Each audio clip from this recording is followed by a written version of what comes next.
नमस्कार। सुर्खियों के बाद बड़ी खबर का रुख कर रहे हैं। विधानसभा का मॉनसून सत्र स्थगित कर दिया गया है। सर्वदलीय बैठक बुलाई गई थी और हमने लगातार प्रमुखता से आपको बताया किस तरीके से सर्वदलीय बैठक में बुलाया गया है और क्या कुछ गंभीरता इस कोरोना संकट काल में है। और प्रमुखता से न्यूज़ 18 लगातार ये मुद्दा उठा रहा था कि जब 20 लोगों से ज्यादा के साथ शादी समारोह नहीं हो सकता तो 200 से ज्यादा विधायकों के साथ ये सत्र कैसे किया जाएगा। 20 जुलाई से इस सेशन को होना था, विधानसभा का सेशन होना था। हमने ये भी आपको बताया कि तकरीबन 4 जो नेता हैं, बड़े नेता हैं, 4 से 5 नेता हैं मध्य प्रदेश से जुड़े हुए या मध्य प्रदेश के जो विधायक हैं उन्हें कोविड-19 का संक्रमण भी हो चुका है। इसमें ओम प्रकाश सकलेचा शामिल है, ज्योतिरादित्य सिंधिया शामिल है, कुणाल चौधरी शामिल है, नीना वर्मा शामिल है, दिव्यराज शामिल है, विधायक दिव्यराज सिरमौर से। यह बेहद गंभीर मामला है। एक तरफ यह नियम बनाया जाए कि साहब 20 लोग एक जगह पर इकट्ठे होंगे, चाहे वो शादी का मसला हो या अंतिम संस्कार का मसला हो। उसके बाद हम 200 नेताओं को एक जगह इकट्ठा कर दें। 200 नेता क्यों, पूरा का पूरा स्टाफ है विधानसभा का, उसे भी इसमें काउंट किया जाना चाहिए। लगातार प्रमुखता से उस मुद्दे को हमने उठाया और आखिरकार विधानसभा का मानसून सत्र स्थगित कर दिया गया है।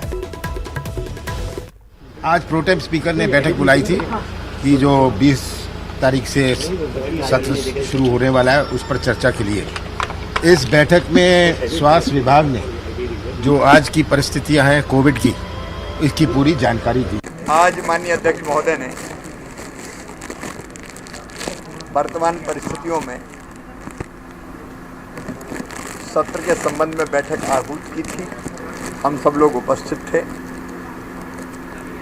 और जो विषय माननीय अध्यक्ष महोदय के द्वारा रखा गया, फिर माननीय अध्यक्ष महोदय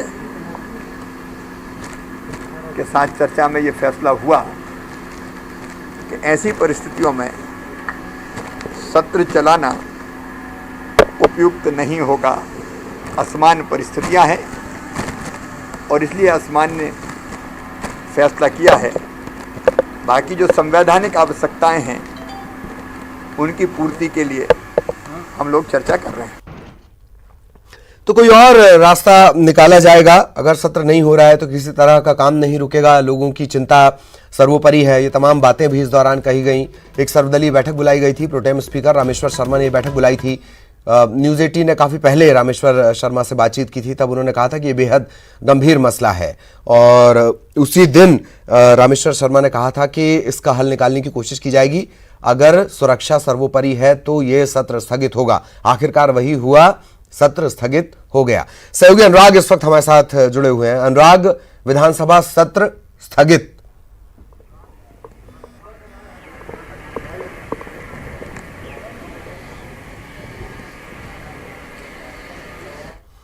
चलिए अनुराग से हम फिर से संपर्क करने की कोशिश करेंगे। सहयोगी अनुराग, और सर्वदलीय बैठक बुलाकर यह अहम फैसला लिया गया। प्रोटेम स्पीकर रामेश्वर शर्मा ने यह बैठक ली थी।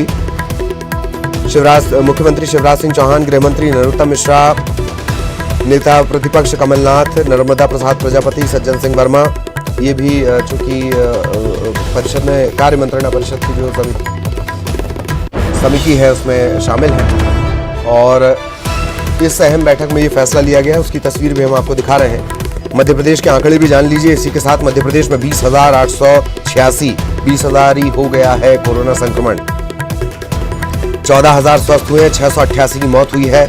इंदौर, भोपाल, जबलपुर, ग्वालियर, उज्जैन, मुरैना, ये लगातार इनमें आंकड़े बहुत तेजी से बढ़ रहे हैं। तमाम तरह के नियम निकाले जा रहे हैं, सख्तियां बरती जा रही हैं, लेफ्ट राइट के नियम का पालन हो रहा है। सहयोगी अनुराग इस वक्त हमारे साथ जुड़ चुके हैं। एक बार फिर अनुराग से हम बातचीत करने की कोशिश करेंगे। अनुराग, विधानसभा का सत्र स्थगित।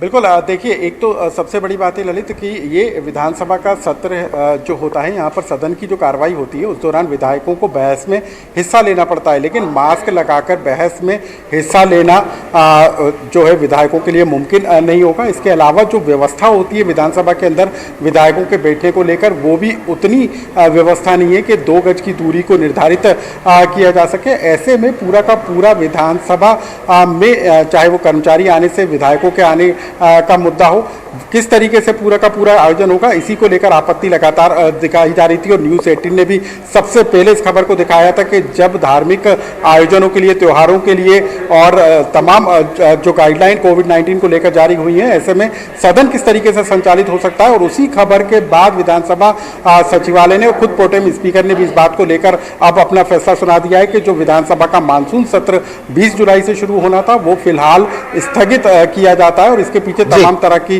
जो बातें हैं, जिन आशंकाओं जी, मैं आपको रोकना चाह रहा हूं, आप लगातार हमारे साथ बने रहे। फील्ड से जुड़ा हर अपडेट आपके जरिए हम पहुंचाएंगे। इस वक्त Praveen Dubey, senior news editor, news 18 Madhya Pradesh, हमारे साथ जुड़े हुए हैं। प्रवीण जी, ये जो सत्र है वो स्थगित हो गया, मानसून सत्र स्थगित हो गया। तकरीबन 4 विधायक, इसके अलावा एक राज्यसभा सांसद, ये सभी कोविड-19 की चपेट में हैं। और शरद ने जब बात की थी प्रोटेम स्पीकर शर्मा से, तब उन्होंने ये कहा था कि अगर सुरक्षा सर्वोपरि रही तो ये बड़ा जायज सवाल न्यूज 18 ने उठाया है और सत्र को हम स्थगित कर देंगे। वही हुआ। प्रवीण जी। बिल्कुल ललित, और वाकई शरद ने एक बहुत अच्छे एंगल से एक स्टोरी की थी हमारे सहयोगी जो न्यूज 18 में है। उन्होंने यही कहा था कि जब आप जो भी विधानसभा की प्रक्रिया की जितने भी आपके अशासकीय संकल्प, शून्यकाल, ध्यानाकर्षण, इनकी जो सूचनाएं या सवाल जो हैं वो आप ईमेल से मंगा रहे हो, यानी आप इसमें एहतियात बरत रहे हो, तो फिर सारे एमएलए आएंगे, ये पूरे मतलब आप ये जो भले ये लोग अभी विधायक नहीं है लेकिन मंत्री हैं, ये तो बिल्कुल सदन में आएंगे। तो आप 2 लोगों को छोड़ दो तो बाकी पूरे एमएलए आएंगे। फिर जब सवाल उठते हैं तो प्रिंसिपल सेक्रेटरी होते हैं, तमाम डिपार्टमेंट के सेक्रेटरीज होते हैं, मीडिया के लोग होते हैं। तो फिर शरद का बहुत अच्छा सवाल था ये कि भाई जब आप 20 लोगों की शादी में परमिशन दे रहे हो, 50 लोगों की डेथ में दे रहे हो, तो 400 लोग 500 लोग जोड़ रहे हो आप, तो इससे कोरोना नहीं फैलेगा। तो कुल मिलाकर एक अच्छा वाजिब सवाल था। और मुझे लगता है कि ये जरूरी भी था, क्योंकि आप देखें कि यहाँ पर मध्य प्रदेश के आधे दर्जन से ज्यादा विधायक जो हैं वो कोरोना की चपेट में हैं, उनका स्टाफ पॉजिटिव है, लगातार यहाँ कम्युनिटी स्प्रेड जैसे हालात बन रहे हैं, एमपी में तेजी से फैल रहा है। तमाम स्टडीज कह रही हैं कि एमपी जो है वो बहुत ज्यादा संक्रमित होने वाला है, जिस तरह की का संक्रमण का दर बढ़ रहा है। तो ये मुझे लगता है कि ये बहुत वाजिब कदम है, वरना इससे और तेज फैलता। फिर यदि मान लीजिए चीफ सेक्रेटरी संक्रमित हो जाए, या भगवान नहीं करे सीएम संक्रमित हो जाए, या बाकी के लोग संक्रमित हो जाए, तो फिर चलेगा कैसे प्रदेश? क्योंकि और उसके संक्रमण की गुंजाइश इतनी ज्यादा बहुत अधिक इस वजह से भी थी कि सारा सेंट्रलाइज एसी है, सेंट्रल हॉल जो विधानसभा का होता है उसमें बहुत ज्यादा कोई एरी नहीं होता, वो चारों तरफ से कवर्ड होता है। तो जो भी बात होगी, मतलब कोई बोलेगा और अगर कोई संक्रमित व्यक्ति बोलेगा तो वो पूरे लोगों को इन्फेक्टेड कर सकता है। मुझे लगता है बहुत अच्छा डिसीजन है जो प्रोटेम स्पीकर है रामेश्वर शर्मा उनका। जी प्रवीण जी, एक दिक्कत है, और दिक्कत यह है कि पूरे देश में मध्य प्रदेश के साथ बड़ी अजीबोगरीब स्थिति है। चुनी हुई सरकार को बनी हुई सरकार में तब्दील होना है, चुनाव भी, उपचुनाव भी बेहद महत्वपूर्ण है, 6 महीने का उनका भी वक्त तय है, और हम कोरोना जैसी महामारी से जूझ भी रहे हैं। मुख्यमंत्री ने हालांकि ये बात कही कि हम कोई ना कोई विकल्प तलाशेंगे। बड़ी अजीब सी स्थिति में मध्य प्रदेश फंसा हुआ है। बिल्कुल, और ये ऐसे वक्त में हुआ, मतलब आप देखिए कि जब सरकार गिरी और उसके बाद कोरोना का लॉकडाउन शुरू हो गया। अब जो सितंबर की आप बात कर रहे हैं, बिल्कुल ठीक है कि संवैधानिक जो बाध्यता है वो सितंबर तक की है, लेकिन आप देखिए कि राज्यसभा चुनाव भी आखिर टाले। तो हमारे यहाँ सर्वोच्च संस्था है चुनाव आयोग, तो चुनाव आयोग को बस ये इत्मीनान होने की देर है कि इलेक्शन जो है वो अभी होने की पोजीशन में नहीं है, और उसके तुरंत बाद वो फिर उसे टाल देगा। तो हमारी खबर यही है कि नवंबर तक तो शायद एमपी में चुनाव नहीं होंगे, क्योंकि जिस तरह का हालात है, कौन ईवीएम लेके जाएगा, कौन वोटिंग कराएगा, फिर वोट डालने के लिए सोशल डिस्टेंसिंग कैसे पालन होगी, क्योंकि तेजी से फैल रहा है कोरोना। तो मुझे लगता है कि हस्तक्षेप करेगा चुनाव आयोग और उसको आगे बढ़ा देगा। लेकिन आप बिल्कुल ठीक कह रहे हैं, बहुत अजीब हालात है। अभी पूर्ण बहुमत की सरकार नहीं है, विपक्ष बेचैन है, विपक्ष को लग रहा है जल्दी चुनाव हो जाए तो शायद कुछ सहानुभूति उसके खाते में जाए, लेकिन जो बीमारियां हैं वो विपक्ष का साथ नहीं दे रही हैं, एक तरह से अप्रत्यक्ष रूप से गवर्नमेंट के साथ है बीमारियां। जी जी जी, चलिए बहुत बहुत शुक्रिया आपका हमारे साथ जुड़ने के लिए। प्रवीण दुबे साहब हमारे साथ। एनपी प्रजापति जी, पूर्व मंत्री सज्जन वर्मा जी, ये सब लोग उपस्थित थे। हमारे पीएस और हमारे और अन्य अधिकारीगण और स्वास्थ्य विभाग के भी हमने सारे लोग बुलाए थे। जो आज संपूर्ण विश्व के अंदर, हिंदुस्तान के अंदर और मध्य प्रदेश और भोपाल के अंदर कोरोना जैसी संक्रमण रोग का एक भयानक दृश्य पूरे देश में उत्पन्न हो गया है। इसके कारण भय का वायुमंडल बन गया है और लगातार हमारे आधा दर्जन से के आसपास हमारे विधायक भी इससे संक्रमित हो चुके हैं। और हम देखते हैं हाल ही में जो घटनाएं कोरोना से घटित हुई हैं, हमारे पुलिस के जाबाज 2 थाना प्रभारियों को जो है शहीद हो गए, इस सेवा करते करते कई डॉक्टर हो गए। ऐसी सारी परिस्थितियां और आज का जो हमने लेटेस्ट डेटा सब इकट्ठा हो रहा है, तो विगत 4 महीने में जितना कोरोना का संक्रमण का जितना असर नहीं था, विगत इन 10-12 दिनों में उससे तेजी से हुआ है। और एक और, चाहे केंद्र सरकार हो, माननीय गृह मंत्रालय हो, चाहे मध्य प्रदेश सरकार हो, हमने सोशल गाइडलाइन एक जारी की है और उसमें ये भी कहा है कि चाहे ताजिए हों, चाहे गणेश उत्सव हों, चाहे शादी का हो या कोई मौत हो, इन सब में आदमियों को फिक्स कर दिया कि 10 आदमी, 5 आदमी, 4 आदमी, 6 होंगे। तो ये स्वाभाविक रूप से बात सबके सामने आई और इसमें नेता प्रतिपक्ष जी ने भी कहा कि हमें ऐसा आचरण करना चाहिए जो आचरण समाज में लागू हो सके। अगर हम यहाँ 219 सदस्यगण, हमारे 300-400 कर्मचारी, अधिकारीगण और तमाम पूरा जब इकट्ठा होगा और हमारी हाल की जो सिचुएशन है वो थोड़ी सी और भयानक है, क्योंकि हाल में जब हम मुख्य द्वार है उससे जब प्रवेश करते हैं तो हमारे पास केवल एक ही गेट है। उसके बाद जब लॉबी में आते हैं, जहां आप लोग भी वाइट लेते हैं और खड़े होते हैं, इसके बाद जब हम सदन के अंदर प्रवेश करते हैं तो वहां भी हमारे पास एक ही द्वार है। और उसके बाद जब हम सदन के अंदर लॉबी के बाद फिर सेकंड लॉबी क्रॉस करके फिर जब प्रवेश करते हैं तो 3 द्वार है। 3 द्वार के बाद जो 219 सदस्यगण हैं, इनको अगर भविष्य में वहां पर टॉयलेट या इसके लिए जाना पड़े तो केवल सिचुएशन के लिए एक टॉयलेट है। सेंटर एसी हमारा पूरा हाल है और अध्यक्ष दीर्घा है, पत्रकार दीर्घा है, अधिकारियों की है, अन्य जो कर्मचारी हैं हमारे वो सब, तो सबको लेकर जब 1000-1200 का मजमा यहाँ इकट्ठा होगा तो फिर हम दूसरों से कैसे कह सकते हैं कि ताजिए में 5 लोग इकट्ठे होंगे। फिर हम धार्मिक आस्था में कैसे कह सकते हैं कि पंडाल नहीं लगेंगे। फिर हम किसको कैसे रोक सकते हैं कि शादी में केवल 5-10 लोग ही होंगे, मैयत में केवल 5 से या 7 लोग भी होंगे। इसलिए, और ये रोग है, ये चिन्हित ही नहीं हो पा रहा कि है किसमें। कई लोगों में सिम्टम्स नहीं आते पर वो रोगी है और दूसरे में छोड़ देता है, वो उसको झेल जाता है पर दूसरे में उसको वो हो जाता है। तो इस सारी परिस्थिति को ध्यान में रखते हुए हमारे जो सदन सर्वसम्मति से जो सदस्य आए थे, महानुभावों ने, सबने इसे उन्हें स्वाभाविक निर्णय लिया। तो इस सारी स्थिति से महामहिम राज्यपाल जी को अवगत कराएं। जय हिंद, चाय पिलाओ। रामेश्वर शर्मा को आप सुन रहे थे और जैसा कि प्रवीण जी और अनुराग जिक्र कर रहे थे, हम आपको कुछ दिन पहले की वो बात बताते हैं कि दरअसल शुरुआत से ही इसकी गंभीरता को हमने बताया कि मसला कितना गंभीर है। प्रोटेम स्पीकर रामेश्वर शर्मा से ही हमने वो चर्चा की। हमने उनसे पूछा, न्यूज़ 18 ने उनसे पूछा था कि जब शादी समारोह में 20 से ज्यादा लोगों के इकट्ठा होने की इजाजत नहीं है, खुद वो सारे एग्जाम्पल अभी प्रोटेम स्पीकर ने भी दिए। उस दिन जो बात हमने कही थी वो तमाम लोगों ने उसकी गंभीरता को समझा है, वो सुनवाते हैं आपको।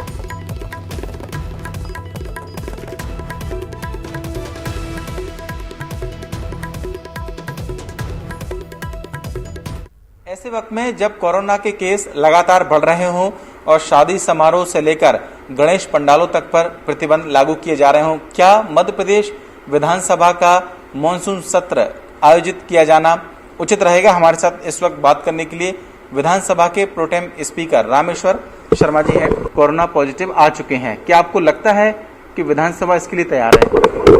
नहीं, निश्चित रूप से आपकी जो शंका है वो जायज है और पूरा विश्व कोरोना जैसे संक्रमण रोग से लड़ रहा है। भारत सरकार भी, माननीय प्रधानमंत्री जी भी समय समय पर गाइडलाइन और सोशल डिस्टेंस के लिए अपील और आग्रह भी करते हैं। मध्य प्रदेश सरकार भी अपने स्तर पर इस दिशा में प्रयत्नशील है और ये हम सबकी नैतिक जवाबदारी है, प्रत्येक जनप्रतिनिधि की, कि कोरोना जैसे महासंकट से हम लोग लड़ सकें और इसको परास्त कर सकें। अब कुछ विधायिका और कार्यपालिका की जवाबदेही होती है, उन जवाबदेहियों का निर्वाह करना पड़ता है। आपके प्रश्न को भी हम कार्य मंत्रणा में लेंगे कि सदन में इतने हमारे विधायकों की सारी संख्या, फिर पीएस और अदर्स जो अधिकारीगण हैं, हमारे विधानसभा के भी कर्मचारी अधिकारी हैं और अदर जो ड्यूटी सब लगेगी, इस सब को ध्यान में रखते हुए कैसी विधानसभा में सोशल डिस्टेंस हो सकता है और विधानसभा को किस रूप से चलाया जाए, इस पर सभी सदस्यों के, सभी दलों के सदस्य रहेंगे। कार्यमंत्रणा में हम लोग थोड़े से लोगों से संवाद और बातचीत करेंगे। वर्तमान में परिस्थितियां भिन्न हैं और जटिल हैं और संकट ऐसा है जो अदृश्य है। पता नहीं चलता कि संकट कुर्सी में है कि टेबल में है कि पानी के गिलास में है कि एप्लीकेशन में है। जो बैठा है आदमी जो खांस दे, पता चला वही संक्रमण रोग से हो। और ये संक्रमण रोग से बचने का कोई ना कोई तरीका हमको ईजाद करना पड़ेगा और इसमें हम सभी दलों की जो हमारी कार्यमंत्रणा है उसमें ये विषय रखकर उनसे पूछेंगे, सलाह मशवरा लेंगे, फिर जो जैसी लाइन तय होगी उस पर बैठेंगे। क्या आने वाले वक्त में जो 20 तारीख है उसमें विधानसभा का मॉनसून सत्र बुलाना सुरक्षित रहेगा? क्या विधानसभा कोरोना प्रूफ है? ये सवाल बरकरार है। कैमरामैन संजय नामदेव के साथ शरद श्रीवास्तव, न्यूज 18 भोपाल। ब्रेक के बाद खबर रायपुर से। रायपुर में डीएमएफ की जिला स्तरीय बैठक आज होनी है। दोपहर 2 बजे, तकरीबन 2 बजे ये बैठक शुरू होगी। डीएमएफ की बैठक और रायपुर जिले के प्रभारी मंत्री रविंद्र चौबे इसकी अध्यक्षता करेंगे। डीएमएफ की राशि के क्रियान्वयन को लेकर, इम्प्लीमेंटेशन, उसे लेकर ये चर्चा होगी। आगामी कार्य योजनाओं को लेकर रणनीति बनेगी। कलेक्ट्रेट परिसर स्थित रेड क्रॉस परिसर में ये बैठक होगी।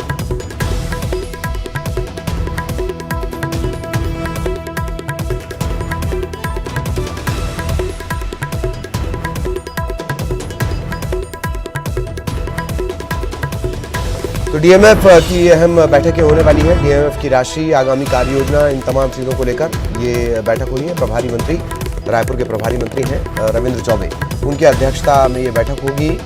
कार्य योजनाओं को लेकर रणनीति बनेगी। रेड क्रॉस परिसर में ये अहम बैठक होनी है।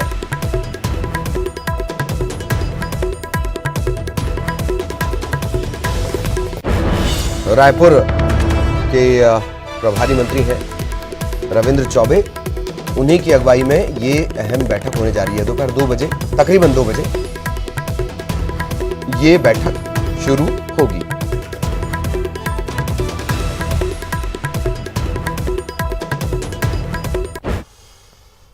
और प्यारे मियां के अखबार के रजिस्ट्रेशन को रद्द करने की सिफारिश कर दी गई है। न्यूज़पेपर दैनिक अफकार, इसके रजिस्ट्रेशन को रद्द करने की सिफारिश की गई है। कलेक्टर अविनाश लवानिया ने आरएनआई दिल्ली को पत्र लिखा है इस बाबत। ये जो अखबार है दैनिक अफकार, इसके रजिस्ट्रेशन को रद्द कर दिया जाए। लगातार प्यारे मियां का पापलोक और इसकी पड़ताल जारी है। इन सब के बीच ये बड़ी कार्रवाई।